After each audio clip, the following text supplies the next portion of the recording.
Attendez, je vais vous remettre à droite. OK. Next party. Maintenant, on va un petit peu commencer des maths, hein, parce que fondamentalement, quand on fait du deep learning, du deep learning surtout, c'est deux branches des maths. C'est analyse linéaire, donc tout ce qui est matrice, et optimisation, dérivée et tout ça. D'accord? Et c'est bien d'avoir un bon fondement de statistiques, en général. Donc ce sont les grands branches. Mais vous verrez qu'on va beaucoup faire de la dérivée et beaucoup de matrices. D'accord? C'est ça qui est derrière les modèles. Donc, premier chapitre, on va faire les single layer neural networks. Donc, les neural networks à, à une seule profondeur. On va faire simple. Ce sont des perceptrons, des modèles linéaires. Ce sont des modèles à un seul neurone. D'accord? C'est pas vraiment des réseaux de neurones. On devrait plutôt dire les neurones artificiels. Ok. Je devrais renommer ça peut-être par Artificial Neural Networks. Artificial Neurons. Ouais. Donc voilà, ici on est dans le cas où on n'aura qu'un seul neurone. Avant que je vous explique un peu ce que c'est qu'un réseau de neurones, on va passer un peu de temps pour expliquer un petit peu ce que c'est qu'un euh, qu'un neurone. Mais avant ça, j'ai une petite question pour vous. J'ai trois exemples. J'ai une question. Quels sont dans ces trois exemples des exemples qui ne sont pas du supervisé? Je suppose que vous avez vu ce que c'est supervisé et non supervisé.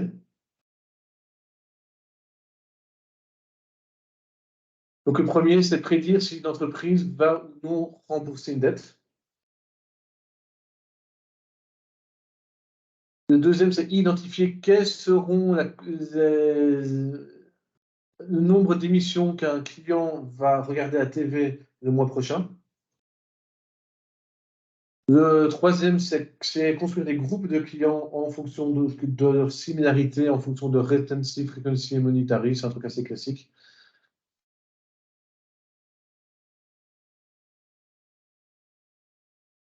Et ensuite, prédire quelles sont les voitures qui auront un problème technique, qui auront besoin d'une assistance technique. Pour vous faire simple. À votre avis, dans ces trois exemples, il y en a un qui n'est pas du supervisé. Il y en a un qui n'est pas du supervisé.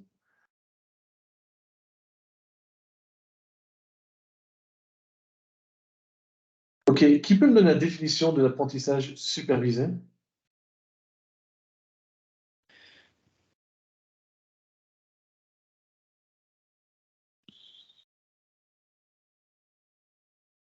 Les interactions sont plus directives, ça. Donc je vais les dire. Supervisé, c'est quand vous avez un ensemble de données et vous avez une variable cible à apprendre à prédire. D'accord? Par exemple, le premier, vous avez un jeu de données dans lequel vous avez des informations sur les entreprises.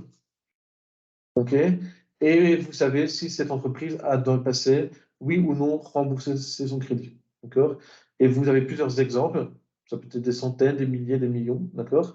Où chaque colonne sont les caractéristiques de l'entreprise, chaque ligne est un client, et une des variables est une variable que vous voulez apprendre à prédire. D'accord?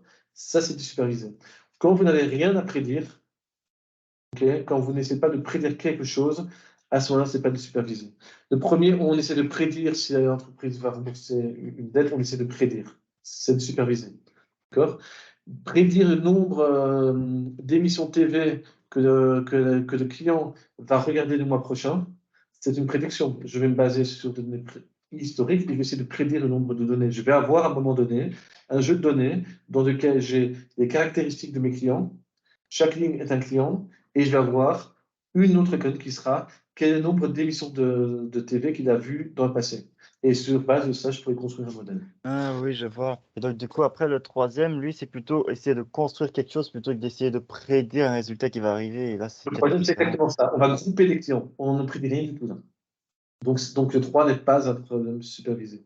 C'est d'ailleurs ce qu'on appelle, je ne sais pas si vous avez vu les méthodes de clustering, par exemple K-means. Vous avez vu du K-means et du clustering? Ça ne me dit pas grand-chose. Vous n'avez pas vu de non supervisé? Je vais vous dire. Ça, c'est quelque chose que si vous travaillez dans des entreprises, ça se fait énormément. D'accord. Dans le passé, j'ai travaillé chez Orange, Belgique, et on faisait par exemple du clustering des clients d'Orange. J'ai travaillé aussi chez Levi's Strauss, les jeans, et on faisait du clustering. Je travaille maintenant chez Worldline, qui est une entreprise plus de paytech, de fintech, on va dire. Et on fait du clustering de nos clients qui sont des marchands. Mais les clients possèdent des marchands. C'est un truc qui se fait beaucoup dans le marketing. Et le dernier, c'est prédire quelle voiture aura un problème technique. Donc, c'est du supervisé. D'accord? Dans ce chapitre, on sera, c'est pourquoi je vous demande ça maintenant, dans ce chapitre, on sera dans un contexte supervisé. D'accord? Il y aura quelques moments dans du cours où on ne sera pas dans du supervisé. D'accord? D'accord? Mais ici, pendant un bon bout de temps, on va dire pendant quelques semaines, on sera toujours dans du supervisé. D'accord? Ok, donc j'ai besoin de notation. J'ai besoin, pour faire des maths, j'ai besoin de notation. Donc, je vais définir grand X, ma matrice de données d'entrée. Input, ah oui, dans un problème supervisé, on a des inputs, c'est les variables qu'on a en entrée, et output, c'est la sortie de mon modèle, c'est ce que je veux prédire. Input, output. Je bouge, attendez.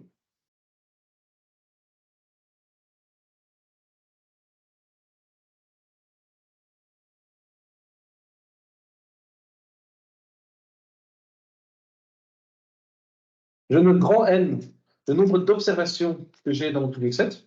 D'accord? C'est par exemple, j'ai un training set où j'ai des clients. Grand N, c'est mon nombre de clients. Et petit n, c'est le nombre de features que j'ai dans mes clients. D'accord? Ce cours, il y a beaucoup de maths, beaucoup de produits matriciels, tout ça. Essayez vraiment de suivre, de comprendre tout ça. D'accord? Donc prenez votre temps de les voir. Donc par exemple, ici, j'ai ma matrice.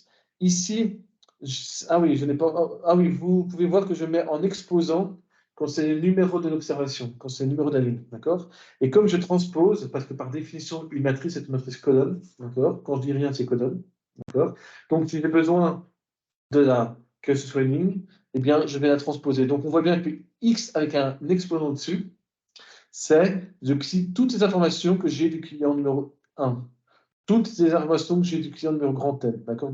Grand X avec le chiffre au-dessus, c'est mon vecteur de toutes les informations de mon client. Mais comme par définition, un vecteur est un vecteur colonne, j'ai besoin de retransposer.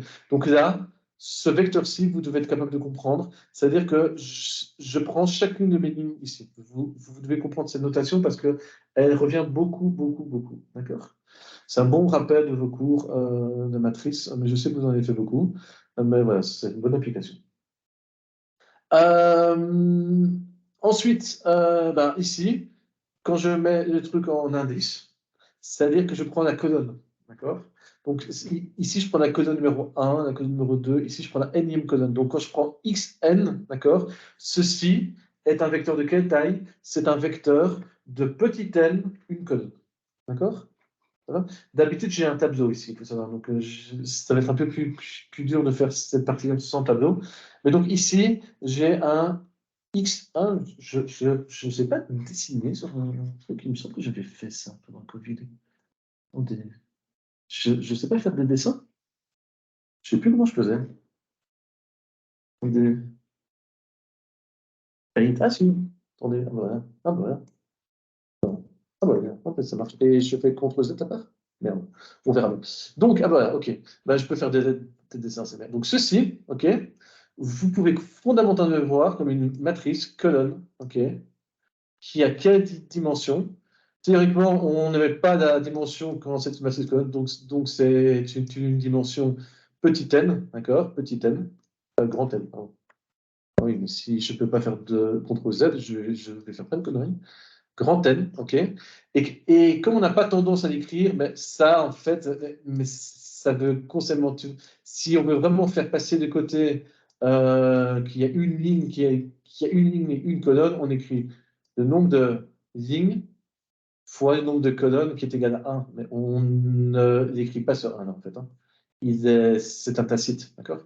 Alors que celui-ci, ok, c'est pour ma matrice entière qui a, qui a grand N ligne, petit n colonne, ok? Et ici, j'ai petit n vecteur, et chaque petit n vecteur a une taille de grand N, d'accord? Donc, quand je les mets bout à bout, je me retrouve avec ma matrice complète, d'accord? Bon, je fais maintenant pour sur les lignes. Attendez. Ah, ça marche comme ça. Ok. Ah, je peux effacer. Attendez. Ok, ça va prendre du temps, c'est bon. Ok. Donc ensuite, ça X, c'était mon entrée, d'accord? C'est mon input. Maintenant, j'ai aussi. Ah, voilà, comme ça. Ok. Je peux tout effacer sur la clé. Donc, et maintenant, j'ai ma sortie, d'accord? Donc maintenant, ça, c'est ma sortie, d'accord? Et ici, on va faire simple. On va supposer que chaque observation ici est un scalaire. D'accord? Chaque TI appartient à un nombre. D'accord? Et dans ce cas-là, on va supposer qu'on sera dans un problème de régression. Si on est dans un problème de classification, on va supposer que chacun des valeurs ici est un élément d'un ensemble qui va de 1 jusqu'à k. Ok? Est-ce que vous connaissez la différence entre un problème de régression et de classification?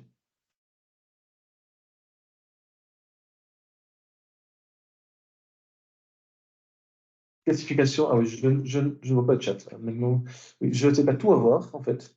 Je dois choisir entre avoir le chat ou avoir mon pinceau. Je vous écoute.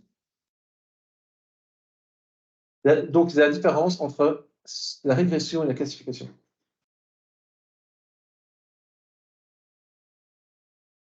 Ouais, moi, quand j'entends régression, je pense à faire des pas en arrière au lieu d'aller en avant. Vous avez eu ça pendant le cours de Ruben Hubert? Il vous a défini ce que c'est que supervisé, non supervisé, régression, classification? Ou bien je dois le rappeler si vous ne l'avez pas vu?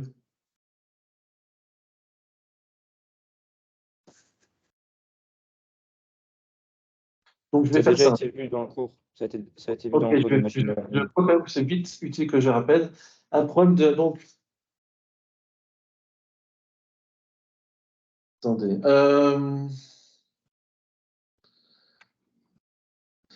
Donc, ouais, non, ça va. Je vais faire ça. Donc, en gros, on peut séparer, je vais faire assez vite, les problèmes d'apprentissage en plusieurs catégories. D'accord? On a d'abord des problèmes supervisés et non supervisés. D'accord? On a. Non, c'est pas ça que je veux, c'était ça que je voulais. On a d'abord des problèmes supervisés et non supervisés. Donc, j'ai mes algorithmes de machine learning, d'accord? Ok. Si on veut faire une sorte de catégorie de type de problème qu'on a en machine learning, il y en a trois. On a le supervised learning, ok. On a le unsupervised learning, et on a une autre famille qui est le reinforcement learning, ok. Ça, ce sont les trois grandes familles de problèmes dans le machine learning, d'accord. Le supervised learning, il y a différents types de problèmes qu'on essaie de résoudre dedans. Par exemple, on a le clustering. Je vais écrire CL pour clustering parce que c'est dur d'écrire à la souris. Donc, le clustering, c'est essayer de grouper des clients. C'est un peu ce que j'ai essayé de faire tout à l'heure dans mon exemple. On a la dimension réduction. C'est quand on essaye de réduire la dimension réduction, d'un jeu de données. D'accord? Ça, on va en faire un petit peu dans le cours avec des réseaux neurones. Et on a d'autres problèmes. D'accord? Ensuite, on a le reinforcement learning, que ça, c'est un vaste sujet qui mérite un cours à lui tout seul. Donc ça, on ne touche pas, mais c'est en gros, c'est apprendre à une machine à apprendre elle-même et par essai-erreur. D'accord? Et ensuite, on a le supervised learning. Et grosso modo, lui, on peut le diviser en régression, je mets un R parce que c'est dur à écrire le truc, et en classification. D'accord? La régression, donc, qu'est-ce qu'ils ont en commun les deux, à votre avis? en commun. Je ne vous dis pas la différence si vous ne me donnez pas de commun. À vous de trouver en commun. Ils ont quoi en commun? Le problème de classification et de régression.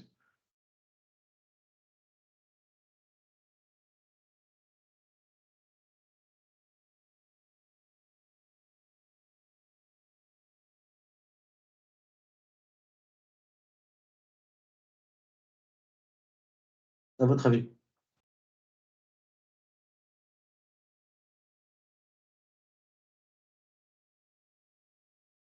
Qui peut me donner la définition d'un problème d'apprentissage supervisé?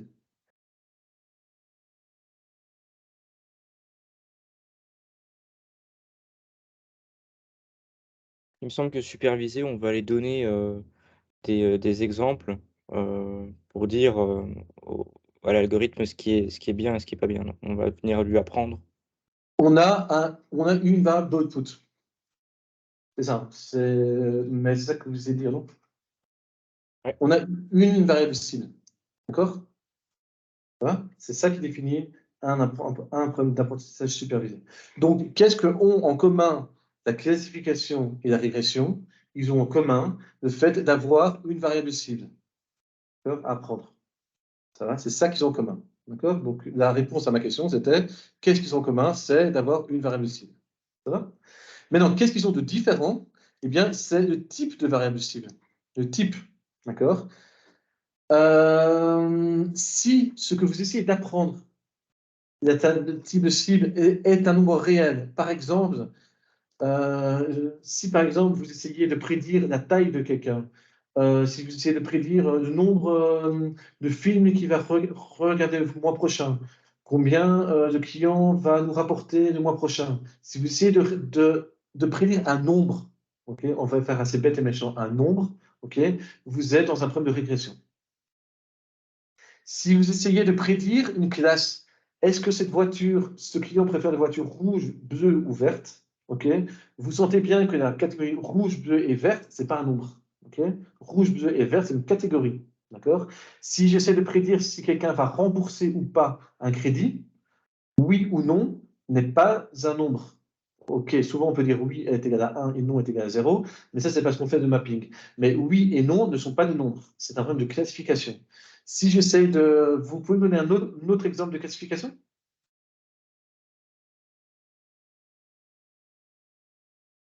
Ben, peut-être savoir quand il y a quelqu'un qui veut partir en voyage dans un pays, savoir dans quel pays il veut se Exactement, diriger, très mais bon c'est pas exemple. vraiment. Exactement, un pays n'est pas un truc. Donc, vous êtes une agence de voyage et vous êtes capable de prédire ce client-là, il va aller aux États-Unis, à New York, faire un trip pendant une semaine, et ce client-là préfère aller en forêt, en Belgique, se promener en forêt à Dinan. Exactement, vous faites un problème de classification. D'accord? Donc, nous sommes donc, je n'avais pas de slide prévu pour ça parce que je donne un autre cours et là j'ai toutes les slides où j'explique tout ça. Mais ici, en bref, ce qu'on fait ici, c'est que donc j'avais dit on est dans du supervisé pendant plusieurs semaines. D'accord? Plus tard, on fera du non supervisé. D'accord? Donc on fera du unsupervised learning, mais pour l'instant, on est ici. OK? Et il faut bien avoir en tête que la variable target, parce que quand on fait du supervisé, il faut une variable target, il faut un truc qu'on veut apprendre, à cibler, il faut un output. Okay. Si vous n'avez pas ça, vous n'êtes pas dans du supervisé. La définition du supervisé est extrêmement simple. En fait, hein. Vous avez une target supervisée, vous n'avez pas de target pas supervisé. On ne peut pas faire plus simple.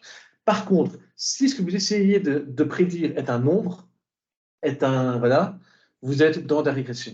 Quand vous essayez de prédire quelque chose qui sont une classe, vous êtes dans la classification. Une classe, une catégorie. Okay. Ce que je vous donne ici, c'est le général. Il y a des exceptions. Hein, d'accord. Par exemple, si vous essayez de prédire si quelqu'un est triste, malheureux, normal, heureux, très heureux, vous êtes d'accord que c'est des classes, mais il y a un ordre dedans. Donc, il y a des sous-catégories que je ne rentre pas dans les détails, mais si déjà vous retenez qu'il y a régression, classification, vous avez 99% des problèmes supervisés. D'accord? Mhm. OK.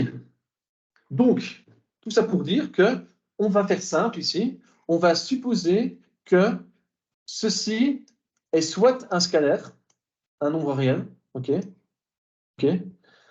soit que ma catégorie, il n'y a qu'une catégorie à la fois, d'accord? Parce que rien ne m'empêche de prédire, si je reprends le truc de voyage, si je fais de la classification, rien ne m'empêche de à la fois prédire pour une personne le country, je vais écrire C, donc le country, donc le pays où la personne veut aller faire ses voyages, et en même temps, pour le même truc, est-ce qu'il préfère le moyen de transport? Est-ce qu'il préfère aller en avion? Est-ce qu'il préfère aller en train? Ou est-ce qu'il préfère rester en Belgique? OK? Donc, vous voyez bien qu'en même temps, le même modèle va essayer de prédire deux choses en même temps. C'est tout à fait possible, mais je ne rends... Et c'est pour ça que je précise que note that output dimension could be plus grand que 1. D'accord? Ici, ma output, j'essaie par exemple ici de prédire,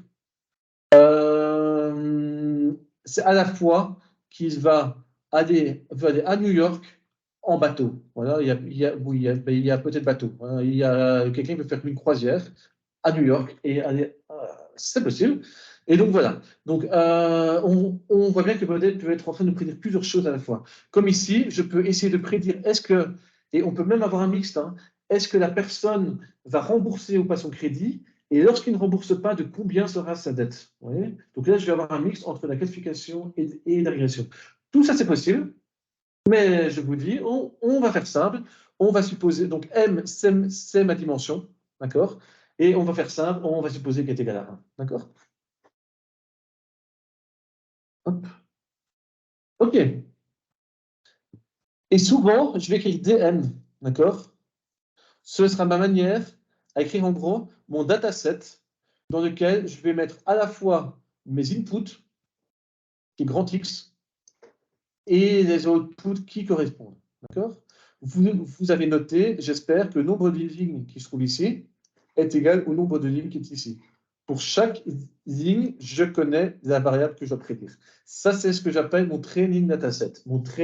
C'est ça que je vais utiliser pour faire mon apprentissage de modèle. D'accord? J'ai un training dataset. OK? Dans mon cours, j'aurai une grosse tendance à souvent utiliser, je crois que c'est, si vous voyez que je ne le fais pas, faites-moi une remarque, un grand X en gras, quand c'est une matrice, et un petit X, ou même, pardon, pas X, une grande valeur en gras, donc une majuscule, hein, pour faire simple, en gras quand c'est une matrice, et une lettre en minuscule gras quand c'est un vecteur. D'accord? Ok, donc maintenant on va faire un truc extrêmement simple. On va faire tout ce chapitre aujourd'hui, on va travailler avec un seul neurone tout seul. Le neurone tout seul, objectivement, ça a été inventé je vous ai dit, c'est vieux. Voilà les pères du deep learning. Vraiment, si on va vraiment voir, c'est eux qui ont inventé la notion de neurone artificiel. Ok? Donc, beaucoup de gens dans le machine learning ne voient pas, ils n'aiment pas le nom artificial neural network. Et c'est d'ailleurs pour ça qu'on a appelé ça deep learning et qu'on a retiré ce mot neural. D'accord? Bien que ça reste dedans, ok? C'est pour ça que souvent le nom change. Parce que beaucoup de machine learners et de scientifiques disent que ça et ça, c'est complètement différent. Ok. On ne peut pas dire que c'est égal. Pardon, on ne peut pas dire que c'est égal. Ok? C'est vrai qu'ils se sont inspirés d'un neurone véridique pour définir ce que vous voyez ici. Et ce que vous voyez ici est un neurone artificiel. OK?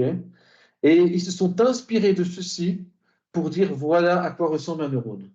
Mais honnêtement, la différence entre un neurone et un neurone artificiel est tellement grande que de mon point de vue, il faut plutôt voir ça comme un objet mathématique ils se sont inspirés pour ça, mais ne voyez pas, n'essayez pas de faire vraiment, voilà.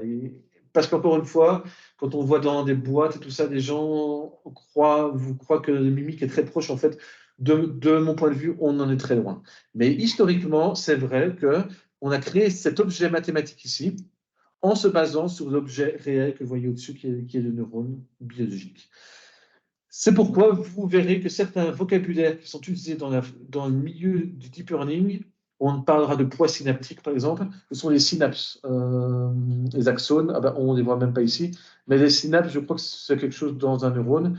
On verra des fonctions d'activation. Les fonctions d'activation, ce mot-là, c'est un mot qui était emprunté de la biologie également, etc. Il y a certains mots qui ont été empruntés du monde de la biologie. Et donc, ceux qui ont inventé cet objet-là, c'est des gens qui ont fait ça dans les années quand moi, j'étais vraiment pas né, et vous non plus, vous n'étiez pas né. Je ne suis même pas sûr que vos parents étaient nés.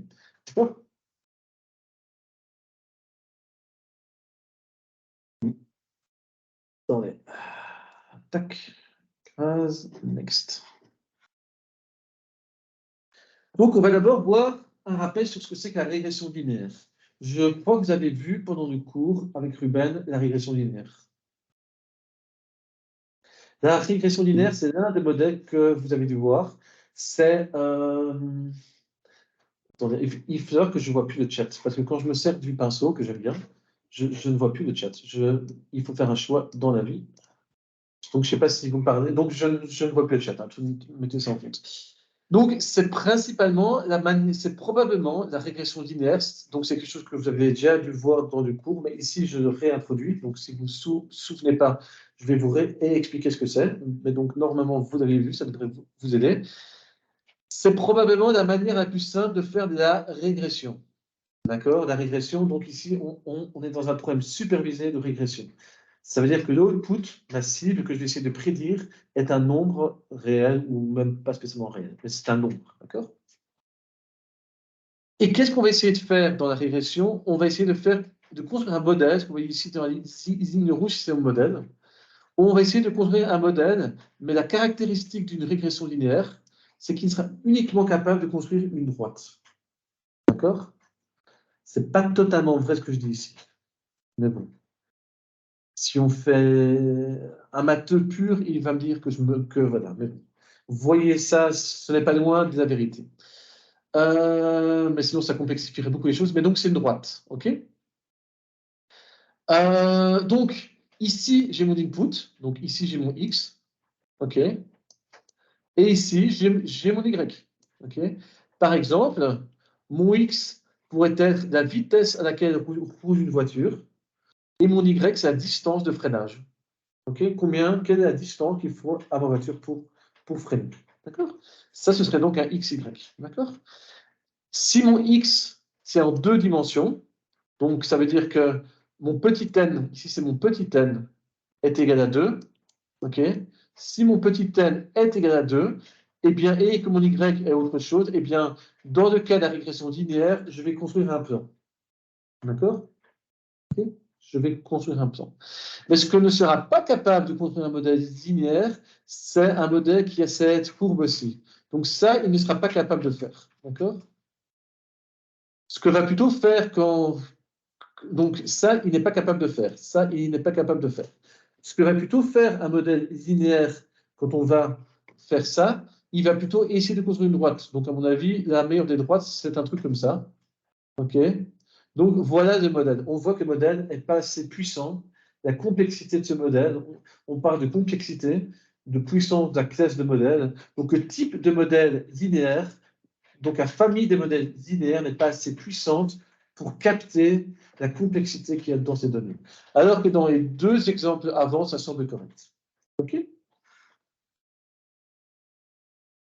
Ça, c'est un modèle linéaire sous forme d'un réseau de neurones. Vous voyez, ce dessin que je fais ici, ok, ça ressemble grosso modo à ce dessin-là. D'accord? Ok? C'est ce dessin-là. Donc, qu'est-ce qu'on a?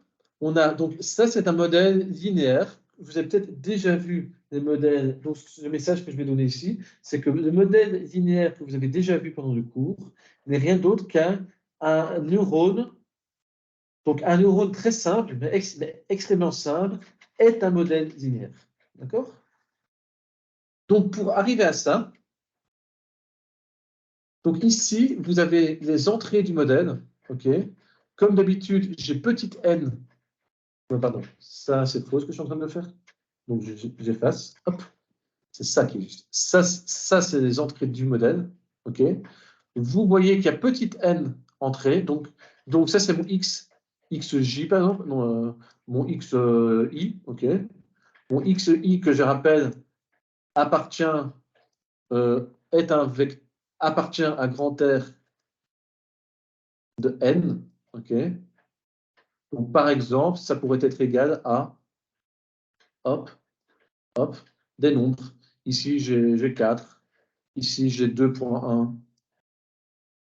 Ici, j'ai moins 10. OK? Etc. D'accord? Donc, ici, j'ai 4. Ici, j'ai 1,1. Et ici, j'ai moins 10. D'accord? Donc, ça, c'est l'entrée de mon modèle. Le modèle fait quelque chose. On va y voir dans 2 secondes, mais ça, c'est de quelque chose. OK? Et là, on a la sortie du modèle. D'accord? Ce quelque chose qui est ici, OK? Si je reviens dans 2 scènes passées, c'est de quelque chose qui se passe ici. Ici, hop, je vais prendre le billet avec. Hop, voilà.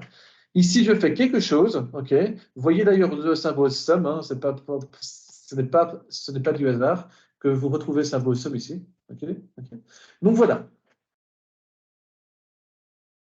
Donc qu'est-ce que fait maintenant ce truc? Je vais appeler grand X, donc X, donc ça c'est X, d'accord? Ça c'est X. Et je vais appeler grand X1, tilde. Ça veut dire que j'ai été ajouté sur le vecteur colonne ici, j'ai ajouté une variable sur le top. Donc ça devient un nouveau vecteur colonne de taille n plus 1. D'accord? Je définis W, que ce sont les poids qui sont ici. OK? OK? C'est W. Toc, toc, toc. Et lui, c'est toujours n plus 1. D'accord? Et fondamentalement, qu'est-ce que fait cette fonction? Elle fait le produit scalaire entre 2 vecteurs. Elle fait le produit scalaire de ce vecteur-ci avec ce vecteur-ci. D'accord? Donc, ce qu'il va faire, il va faire W0 fois 1 plus, il y a une erreur, c'est W1 ici. C'est une erreur. Et je m'empresse à la corriger, comme ça, elle ne sera plus là. Écraser. Bon, je fais maintenant pour quitter le mode présentation. Ah ouais, bon. Soit, je ferai ça après. Ah oui, c'est bon. J'ai trouvé. Ici, c'est un W0. W1. Si vous voyez, parce que vous allez sans doute lire le cours dans tous les sens, si vous voyez des fautes comme ça, vous pouvez me dire. Ça m'intéresse beaucoup. Et je vous enverrai les slides dans le chat. Après. OK. Donc, je multiplie ça avec ça, je multiplie ça avec ça, etc., etc. Le dernier avec le dernier. D'accord? OK. Et donc, fondamentalement, je fais ça. OK? Hop, pardon. Je fais ça. W0, check, check, check, check, check, check, check. OK? Je fais W0 fois 1, bah, c'est W0, hein, OK? Plus le produit de W1 fois X1, W2, X2, etc., etc., etc. D'accord? Ça, c'est une équation que vous avez dû voir dans vos cours de maths, dans vos cours d'algèbre linéaire, que vous avez dû voir partout, qui est un produit scalaire. Ceci est notre premier modèle. Et ceci est notre premier neurone d'ailleurs. Okay? On note souvent en machine learning, c'est une notation que j'utilise moi, parce que c'est une notation assez ancienne dans le milieu du machine learning qui s'appelle H pour hypothèse. D'accord? Moi, vous verrez souvent que moi, je mets certainement de H pour mes hypothèses. Question. Est-ce que vous avez vu ça ou pas? Vous avez vu ça par exemple? Ou c'est la première fois que vous voyez un modèle linéaire? Non, on l'a vu en cours Ouais, c'est ça. avec monsieur. Avec Ruben? Oui, avec monsieur Liowar, oui. OK. Donc, ce qu'il faut retenir ici, c'est juste que vous pouvez voir ça comme un neurone.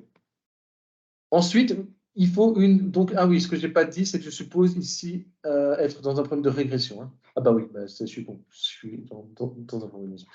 Donc, ce qui est intéressant, c'est que mon output, c'est un nombre réel. D'accord? Donc, maintenant, ce que je vais faire, pour un apprentissage, je vais définir une fonction d'erreur, ok, qu'on note souvent dans machine learning, en deep learning surtout, J, d'accord? Mais il y a d'autres noms pour ça, d'accord? Mais J, c'est la fonction d'erreur qui sera mon fonction d'erreur qui va dépendre de mon vecteur D et de mon jeu de données DN, de mon vecteur W et de mon jeu de données DN, d'accord? Et ça, c'est ma fonction coût, d'accord? Et elle peut être définie comme suite, d'accord? Donc ma fonction coût, et la fonction coût, c'est extrêmement important. Prenez du temps pour digérer ça dans tous les sens et comprenez bien ce que fait cette fonction coût. Je vous poserai des questions d'ailleurs dessus. C'est fondamentalement, c'est quoi? C'est, on prend, donc, je suppose avoir un training dataset qui contient grand N. J'espère que vous avez compris que ça, c'est mon training dataset qui a grand N données, d'accord? Donc, ce que je vais faire, c'est que je vais regarder à chaque fois la sortie de mon modèle pour l'observation numéro I. Je vais comparer ça à la vraie valeur qui était prédite. Ensuite, je fais la différence. Et comme je fais la différence, cette différence peut parfois être positive et négative. Et moi, ce qui m'intéresse, c'est d'avoir une erreur. Ok, je ne veux pas une erreur négative, je veux que l'erreur soit positive. C'est pourquoi on va mettre ça au carré pour avoir sûr d'avoir un nombre positif. Ok, et donc ça va être pour l'observation numéro I. D'accord. Mais je vais faire ça pour l'observation numéro 1, pour l'observation numéro 2, 3, 4. Donc ça veut dire que je vais sommer chacune de mes erreurs. Ok. Et juste pour avoir un truc qui est dans la même échelle, on verra que ce n'est pas utile de faire ça, mais je vais diviser par n, comme ça je fais un peu comme une moyenne. D'accord? Donc ça, c'est la moyenne de mes erreurs au carré. D'accord? Et ça s'appelle mean square error. D'accord? La moyenne de mes erreurs au carré. C'est que ça a un sens, ce nom. C'est donc, c'est probablement, c'est pas probablement, c'est l'erreur la plus utilisée quand on essaie de faire la régression dans la plupart des modèles type deep learning, etc., réseaux neuronaux, d'accord? Et dans beaucoup de modèles, d'accord? Je ne vais pas vous demander why, parce que je viens de vous expliquer. La réponse, c'est parce que ça marche très bien avec des nombres réels, quoi. On essaye vraiment, c'est un peu toute cette explication que je vous ai donnée. Donc le why, c'est parce que on essaye ici vraiment, c'est un nombre réel, le t est un nombre réel, la sortie du modèle est un nombre réel, donc on fait la différence des deux, ok? Parce que vous voyez bien que ce vecteur-ci, scalaire, si je fais le produit scalaire des deux, j'ai un nombre réel, ce machin-ci, c'est un scalaire, ok? Ok. Voilà. Voilà. Et donc, ah oui, et c'est aussi important de noter que souvent, ah oui donc si vous revoyez votre cours d'algèbre linéaire, vous voyez que fondamentalement, ça revient exactement à faire une distance euclidienne entre le vecteur t, entre le vecteur où vous êtes dans l'espace de mes observations, et vous faites la distance euclidienne entre le vecteur dans cet espace de tous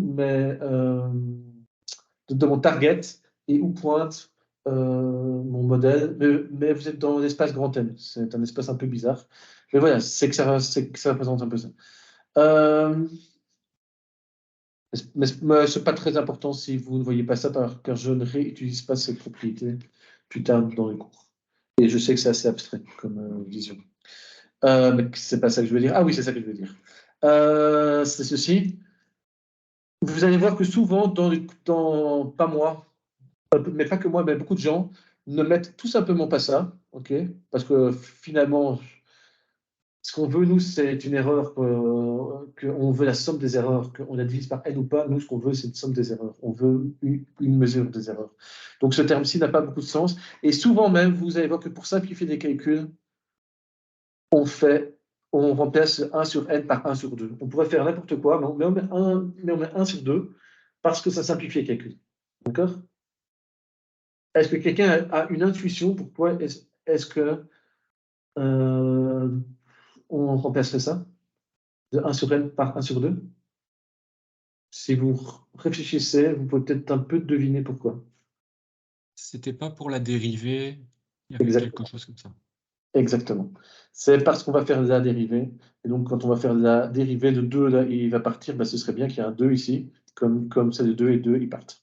C'est juste pour ça. OK. Est-ce qu'il y a des questions? Ah oui, c'est juste que dans cette notation-là, vous voyez un titre, ils ont été mis là. D'accord?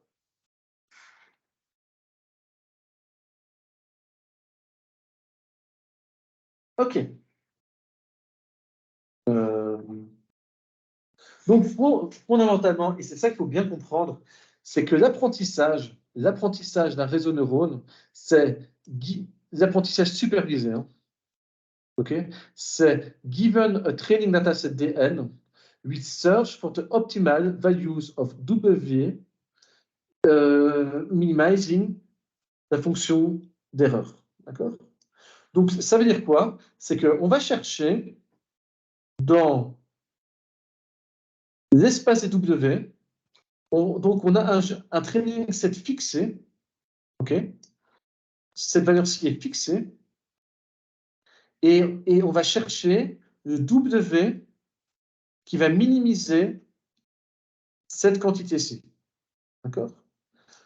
Ce que je veux juste dire par là, on est devant un problème d'optimisation pure et dure. D'accord? Et ce que je veux juste que vous ayez en tête, et ça je sais que beaucoup d'étudiants ont des problèmes à comprendre, c'est que cette quantité-ci, ok, quand on essaye de faire un apprentissage, elle est fixée, d'accord? Donc ce qui bouge, c'est ceci, c'est mes W.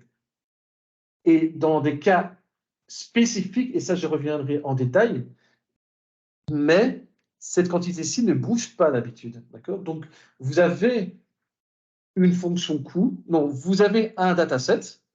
Sur base de ce dataset, vous avez cette erreur, d'accord? OK?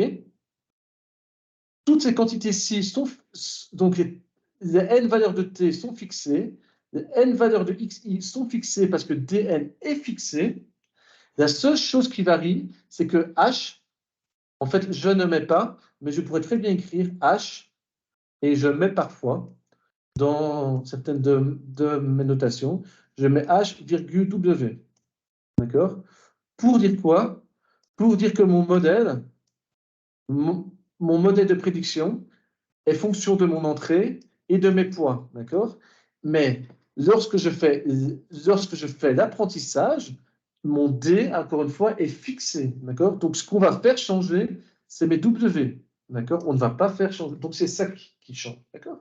Et encore juste une toute petite chose, donc je le dis maintenant parce que ça reviendra plus tard, ayez bien en tête que si je modifie mon DN, si je modifie le DN, toute ma fonction que j'essaye à optimiser va changer de forme.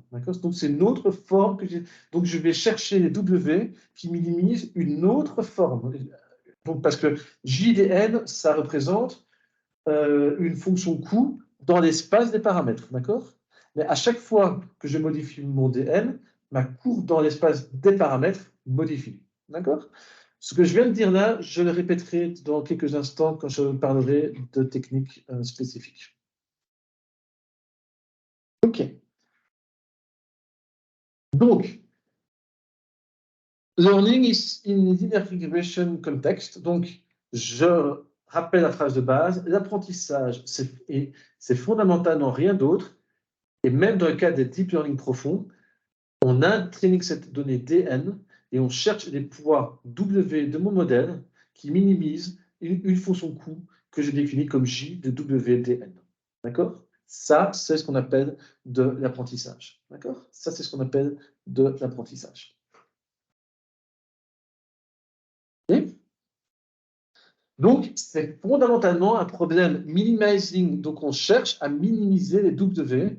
OK? Minimizing, problème d'optimisation. L'apprentissage est un problème d'optimisation. D'accord?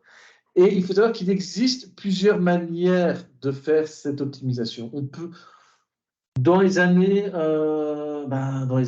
2000, 90, il y a plusieurs personnes qui ont essayé de trouver plusieurs manières d'optimiser des réseaux de neurones, etc. Et on verra dans le cours qu'il y en a une qui a émergé parmi toutes, okay, qui s'appelle la rétropropagation du gradient. On en reparlera. Backpropagation, on appelle ça aussi.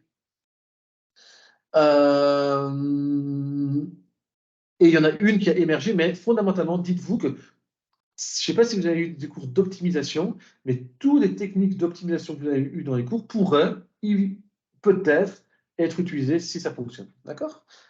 Question pour vous, est-ce que vous avez une idée, dans notre cas, comment est-ce qu'on pourrait faire pour optimiser ces paramètres?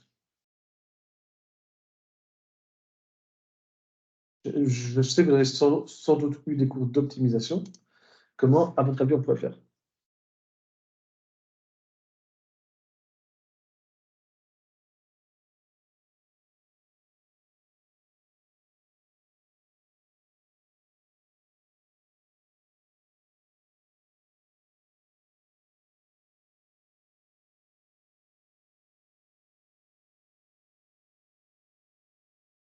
Vous avez une idée?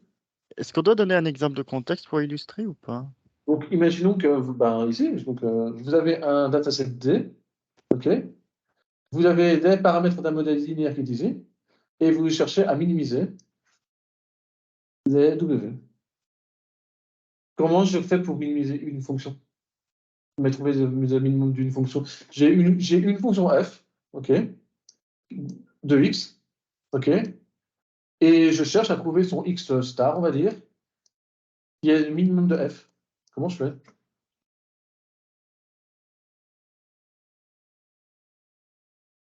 Vous avez dû. Je sais que Ah, j'ai mais appris ça attendez, en vous avez dit numérique. le On minimum. dérive. On dérive. Oui. Exactement, et je dérive, ok, je trouve f de prime, et après, je fais quoi? Ah, mais c'est Bah, peut-être pour les dérivée racines. seconde plutôt, non?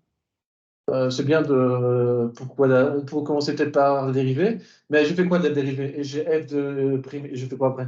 On trouve les racines. Exact. Mais est-ce que je suis certain que toutes mes racines sont des minimums? Non, on regarde les signes juste avant et après et on détermine les Ouais. minimums. Donc, on va voir un truc sympa. On va voir après que de f prime de x est plus grand que 0, plus grand, c'est dans l'autre sens, plus grand que 0 pour tout x. Donc ça veut dire pour tout x de R. Donc ça veut dire que dans le cas des modèles linéaires, et ça c'est uniquement vrai dans dans linear regression context.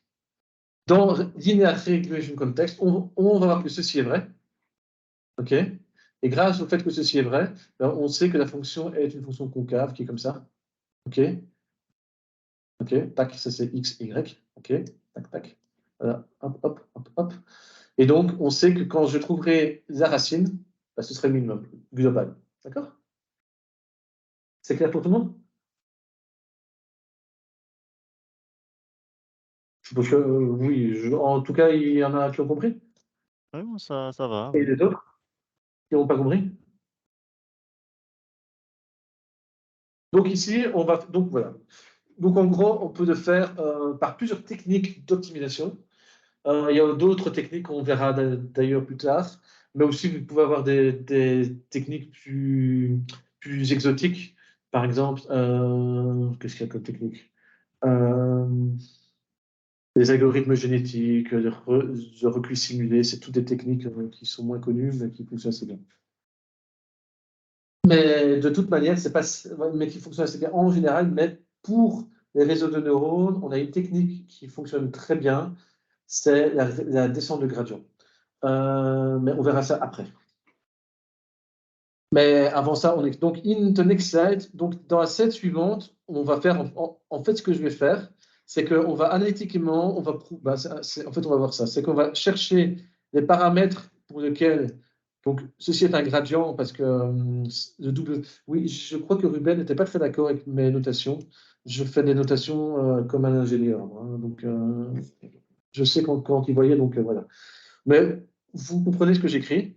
Donc ça, c'est mon gradient et je vais chercher l'endroit pour lequel, ce que je veux dire dans le fait que c'est un gradient, je veux dire que ceci, on est bien d'accord que c'est un vecteur de taille n plus 1. N plus 1, mais le plus 1, il vient d'où? Il vient parce que je vous rappelle que j'ai une valeur W0. D'accord? Donc, Ça, donc, je cherche les valeurs pour lesquelles c'est tout égal à 0 et ça marche. Pourquoi? C'est parce qu'on voit que la dérivée seconde sera toujours positive. Ok? Et donc, la fonction est convexe et donc only one minimum. Ok? Donc, on va faire ce qu'on a dit. Hein. D'accord? Donc, maintenant, on va faire un peu d'analyse. Donc, mon erreur est ici. D'accord? Ok? Vous voyez que j'ai fait ce que j'ai dit. Ok? C'est divisé par 1,5. D'accord? Et donc, première chose qu'on va faire, c'est chercher mon fameux gradient. Ceci. Donc, voilà, je viens de mettre ici, je viens de mettre ce que j'avais mis ici. Voilà, j'avais mis que ceci est un vecteur de Rn plus 1. Ceci est un vecteur de Rn plus 1. D'accord? Et donc, c'est un vecteur. Donc, vous voyez bien, c'est un vecteur. J'ai mis le t ici parce que par nature, ayez bien ça en tête. Par défaut, un vecteur, il faut avoir ça en tête parce que plus tard, on fera beaucoup de calculs matriciels. Et donc, je mets un t quand il faut. Quand il n'y en a pas et qu'il y a peut-être une erreur, donc il faut me le dire. Donc, ceci est un vecteur Conon que j'ai dû transposer pour pouvoir vous le mettre en ligne. Donc, tac, tac, tac, tac. Donc, ici, on voit bien que j'ai toutes les valeurs. OK? Maintenant, ce qu'on va se poser la question, c'est que je vais prendre une valeur. D'accord? Ici, j'ai la valeur. Ici, tac, tac, tac, tac, tac, tac, tac. Ici, j'ai la valeur. J'ai la valeur pour J. OK? D'accord? Et donc, on va prendre une des valeurs, OK, la dérivée en fonction du paramètre WJ. Et on va faire étape par étape pour voir ce qui se passe. Donc, ici, je ne fais rien d'autre que écrire. OK? Donc, j'ai refait la fonction J. On sait que la fonction J vaut ceci, donc j'ai écrit. OK? Maintenant, la dérivée de ceci, ça vaut quoi? Eh bien, c'est pour ça que j'ai fait passer mon 2. Donc, il y a ce 2-là qui passe. Pouf, il y a ce qui est dedans qui sort. OK?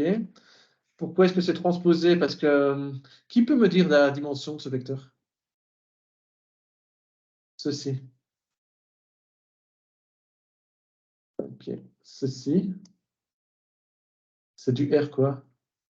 Je vais en mettre quoi comme exposant?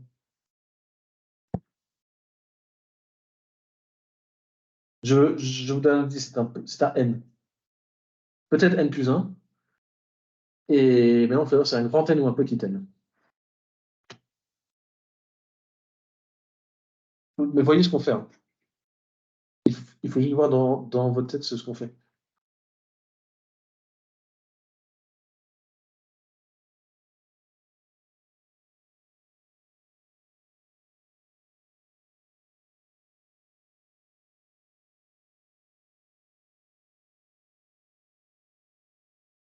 Vous avez une idée?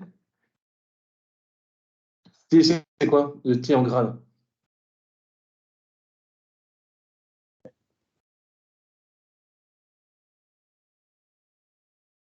On sait que le vecteur de l'équation précédente, il est dans le R n plus 1. C'est ça. Et celui-ci, c'est avec une opération sur chacun de ses composants. Ce qui fait que... La manière la plus simple, c'est voir dans quel espace on est ici. Donc ça, T, il appartient à quoi, à votre avis? Donc T en gras, hein, c'est en gras, c'est en gras. C'est un vecteur. Exactement. De dimension. Donc c'est le vecteur qui contient mes targets. Qui a quelle dimension? Bah, c'est pas la même dimension que les entrées. Exactement. Donc c'est grand N ou petit n? Je rappelle juste que grand N, c'est mon nombre d'observations et petit n, c'est mon nombre de variables. Donc c'est petit n. Qui est d'accord avec ce petit n? Il y en a un deuxième qui est d'accord? Si c'est un deuxième, c'est bon. Hein. Quelqu'un qui a levé la main, mais on va dire qu'il faut... Oui, oui, si vous avez... Je ne vois plus maintenant, parce que quand je fais avec le truc, je ne vois plus le chat.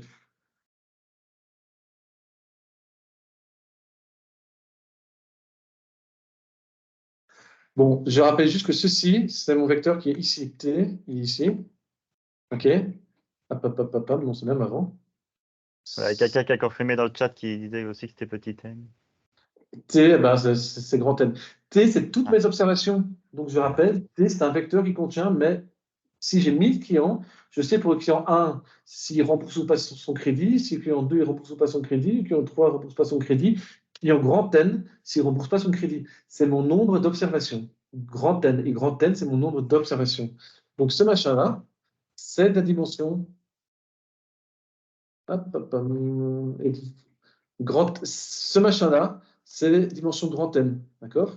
Ce machin-là, x tilt w, ok, c'est machin qui est ici. On va peut-être. Donc ça, il faut que vous suiviez en tête. Hein. Donc ici, x tilt w, c'est ben, en fait, on peut le faire à main. Le x tilt w, x tilt,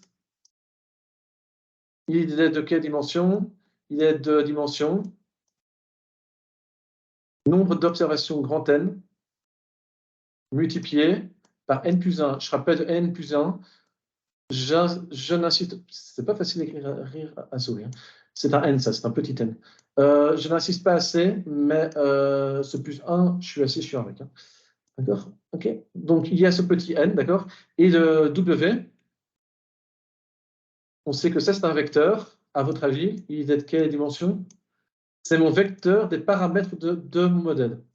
Combien de paramètres a mon modèle? Ah bah là, du coup, c'est n plus 1. Ici, c'est n plus 1, d'accord? Parce que Donc du coup, maintenant, après, comme ça, on peut avoir le grand N qui reste avec le T, et du coup, le résultat à la fin, c'est grand N. grand N, parfait. OK? Donc ceci, c'est un vecteur de taille grand N. Et si vous regardez un petit peu ce que vous faites, ici, vous avez ici les grands N prédictions du modèle. OK? Ici, vous avez le modèle a fait grand N prédictions. Parce que grand N, c'est mon nombre d'observations. Et pour les grands N observations, j'ai mes grands N prédictions. Ici, j'ai mes grands N valeurs de cible. D'accord? C'est target. Et puis, ici, je fais mon... Et donc, la différence entre les deux, c'est mon grand N fois que je vais faire la différence. Mais parce Voilà. qu'en effet, si les deux sont de taille différente, c'est plus compliqué de les soustraire. Oui, si on veut. Ouais, ouais. OK. Donc, j'ai passé un peu de temps, ce n'était pas prévu, mais c'est bon que vous réfléchissiez comme ça, hein, et parce qu'il faut avoir cet esprit de machin, voilà. Ça, il faut connaître un peu pour le cours. Et ensuite, ce qui reste, c'est la dérivée, ce qui est dedans. Donc, la dérivée de ceci, la dérivée de ceci, de t, comme il ne dépend pas de w, ça s'annule. D'accord? Et donc, j'ai encore ici la grande matrice. OK? W, donc ça, c'est mon w tilt. OK? Que je multiplie par un vecteur colonne. OK? Ça c'est mon w. D'accord? OK? Et donc, je crois que j'ai les couleurs. Attendez, hop, ligne couleur, parfait, ouais. Je vais faire ça ici. Donc, vous êtes d'accord que chacune, donc ça, c'est toutes des lignes, d'accord? Hop, ligne 1, ligne 2, ligne 3, ligne 4, etc. Ah oui, j'ai un titre, ça veut dire que la première colonne ici, j'ai un 1, hein, j'ai toujours un 1, d'accord? Et ici, j'ai W0, W1, W2, W3, etc. D'accord? W0 jusqu'à WN, d'accord? OK? Et là, j'ai... Voilà, je crois que maintenant, c'est assez clair. Donc, maintenant, je dois dériver ceci. Je dois faire la dérivée de ça en fonction de mon WJ. D'accord? Tac, tac, tac, tac, tac, tac. Et bien, si on prend une seule ligne de ça, si je prends une ligne, je vais faire l'envers.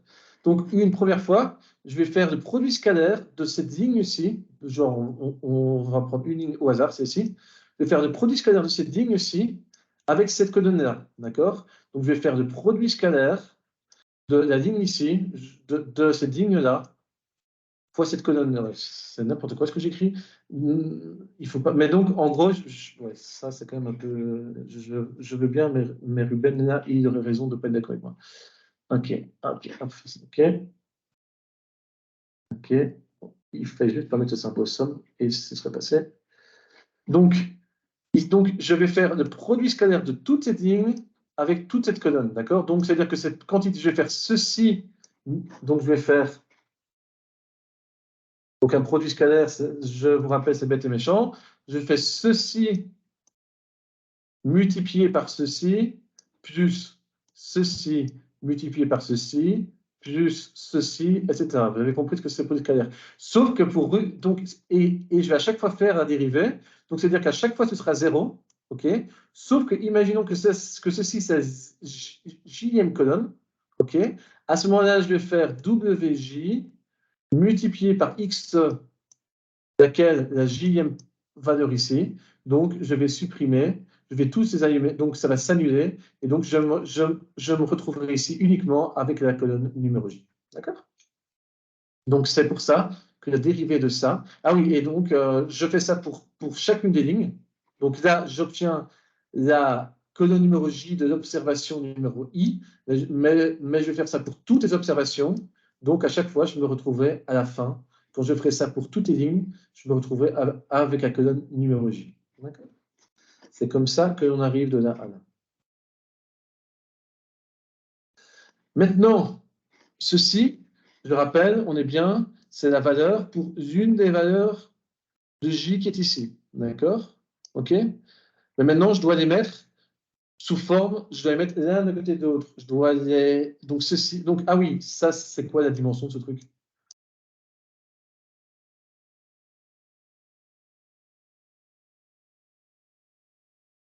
Ça, vous êtes... donc, je vous aide un peu. Ça, vous êtes d'accord que c'est grand R de n plus 1, de grand N. Vous êtes d'accord? Oui, c'est ce qu'on avait vu sur la partie précédente de l'équation, en effet. OK. Ceci, le fait que je fais la transposée, OK, ça veut dire que ça devient en fait une... Donc, attendez. Oh là là, le problème, c'est que j'ai pas vraiment de gomme. C'est assez compliqué. Je refais. Ceci, c'est un vecteur colonne. C'est un peu ça que je veux faire passer. C'est un vecteur colonne, OK. Et la transposition, ça devient un vecteur en ligne, en effet. Ça, c'est un vecteur ligne, d'accord. Ceci est un vecteur colonne, OK. Quelle est la dimension de celui-là?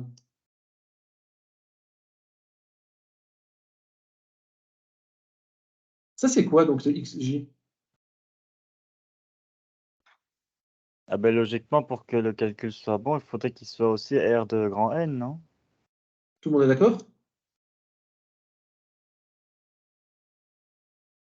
Et donc, à la fin, si on fait le produit des deux, ça donne une seule valeur, en fait? Donc, tout le monde pense que c'est un grand N ou pas? Ou alors, ça peut donner... Je suis pas sûr. Vous êtes d'accord ou pas? Non, mais n'essayez pas encore de voir si c'est un scalaire ou pas.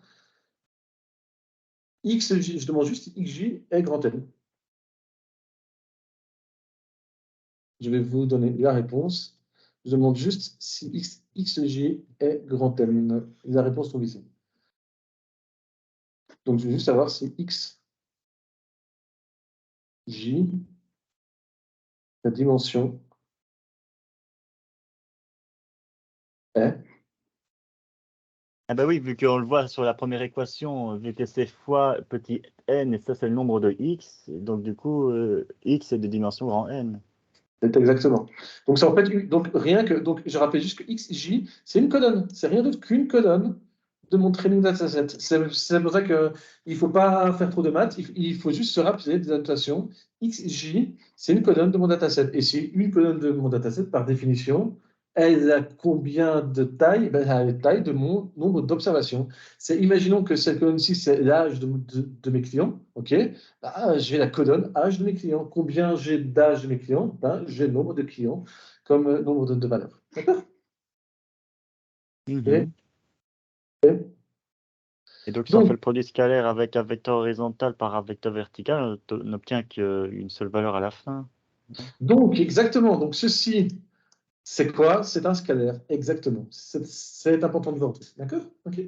Hein? Donc, ici, ça veut dire que la dérivée pour le paramètre numéro J est un scalaire. D'accord? Mais donc, je rappelle juste que ceci est une valeur de ce vecteur ici. D'accord? Combien j'ai de valeurs ici? J'en ai n plus 1. Vous êtes d'accord? OK? Donc, ça veut dire que ceci, à votre avis, c'est... Ah oui, donc ici, j'ai fait quoi pour arriver ici? Donc, vous êtes d'accord que j'ai mes xj. Attendez, je vais expliquer quand même comment je suis arrivé à ça. D'accord? Comment je suis arrivé à ça. Et puis, peut-être que les autres fois, je passerai moins en détail les étapes, mais comme ça vous habitue un petit peu au raisonnement. Comment je suis arrivé à ça? Ben, j'ai fait rien que plugger cette quantité-ci dans cette quantité-ci, sauf que vous voyez qu'ici, c'est devenu un grand, alors qu'avant, c'était un petit. Je rappelle juste que ceci, c'est un vecteur codon de ma codon numéro xj. D'accord? OK? Eh bien, si je mets à côté les autres colonnes, ici je mets la J-1, ici je mets la J-2, etc., etc., etc. Ici je mets la J0, X2, X0, qu'on sait qu'en fait ça c'est un vecteur de 1, d'accord? Ok, c'est mon fameux vecteur. C'est mon fameux vecteur ici, vous voyez, un vecteur de 1, c'est lui, ok? Tac, tac, tac. Voilà. On revient. Ici, je continue. Ici, j'arrive à avoir. Donc, je fais que des mettre les uns avec les autres. Vous voyez que c'est un peu ce que je fais là. Je les concatène un peu comme on ferait avec Pandas ou avec d'autres langages de programmation. Je concatène. Et là, j'ai x petit n. D'accord? Eh bien, si je les concatène tous ensemble, OK, vous voyez que j'obtiens ça, c'est égal. J'obtiens donc x tilde. Pourquoi x tilde? Parce que, donc ça ici, ça c'est x. OK? Mais parce que j'ai ajouté la colonne de 1, je vois x tilde. OK, c'est clair. Donc, c'est comme ça que je suis arrivé à ceci. D'accord? C'est clair? Ensuite, ben, si vous voyez la définition, je vais faire rien que plugger le truc, mais j'ai encore un transposé là qui traîne. OK, ben, j'ai pas perdu. Hein, parce que par défaut, ceci doit être un vecteur codon, par définition. Donc, on sait que ceci est un vecteur. Okay, il doit être codon. Et c'est rien que pour pouvoir vous l'afficher comme ça que j'ai mis un transposé. D'accord? Donc, j'applique mon opérateur de transposé dessus. Tac, tac, tac, tac. Voilà, mais c'est que j'ai fait le truc. Et donc, j'obtiens ceci. Donc, ceci, retenez-le, car ça reviendra plus tard. C'est mon gradient W. OK, donc, c'est plutôt ceci. Ceci, c'est mon gradient. D'accord? Et qui peut me donner la dimension de ceci?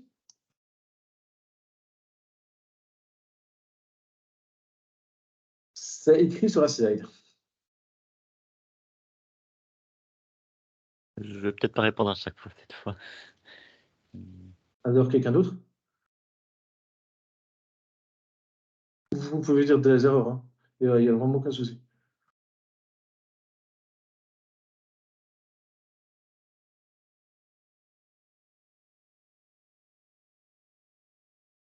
Ça va être plus dur quand on sera en salle. Hein. Parce que là, je vous poserai en direct. Hein. C'est n plus 1. D'accord? Je vous ai dit que c'était déjà écrit. Bah, c'est écrit ici. Hein. D'accord? C'est jamais écrit. Donc, c'est écrit. Donc, en gros, donc, il faut bien avoir en tête que ceci est un gradient. C'est donc un vecteur qui est exactement la même taille que mes paramètres. Parce que je rappelle que mes paramètres, OK, mon vecteur des paramètres a cette dimension-là. Et maintenant, mon vecteur des gradients de mes W de J, c'est aussi un paramètre. OK? Donc, ayez bien en tête que ces deux vecteurs-là, ils ont la même taille. D'accord? Celui-ci me donne les paramètres et celui-ci me donne le gradient de mes paramètres. D'accord? Ok, c'est un peu comme la fonction. Ça, c'est la dérivée de J, mais voilà. Ok, ben maintenant, on avait dit qu'on allait essayer de faire. Donc, tout ça, on faisait pourquoi? Parce qu'on voulait trouver des racines. Hein. Je vous rappelle depuis le début que c'est ça qu'on essaie de faire. Hein. Donc, les racines, c'est ça? Donc, c'est quoi qu'on va essayer de faire? On va essayer de faire les racines. Donc, maintenant, ce que j'essaye, donc, je connais maintenant ce vecteur-là, c'est cette quantité-ci. OK. Donc, je fais rien qu'un plug and play. OK, plug. je mets dedans, ok. Je sais que ça doit être égal à 0, et maintenant, je vais rien faire des manipulations maths pour arriver à 0. La première chose que je fais, je vois bien que je distribue... Ah non, je vois bien que si je fais passer ceci de l'autre côté, ben, ça ne dépendra pas de W, donc ce n'est que ce terme-ci qui reste, ok. Et donc, ce terme-ci, ben, je peux faire passer T de l'autre côté, donc j'ai ceci. Ensuite, rien ne m'empêche de multiplier les deux côtés par T-1. Si je multiplie par la même chose, je peux faire. Rien ne m'empêche maintenant de multiplier par l'inverse des deux, ça on peut faire. Ah oui, ce qui est important, c'est que cette matrice-ci est une matrice carrée, d'accord? Si on multiplie une matrice par sa transposée, c'est une matrice carrée. Ici, je multiplie par l'inverse de cette matrice carrée.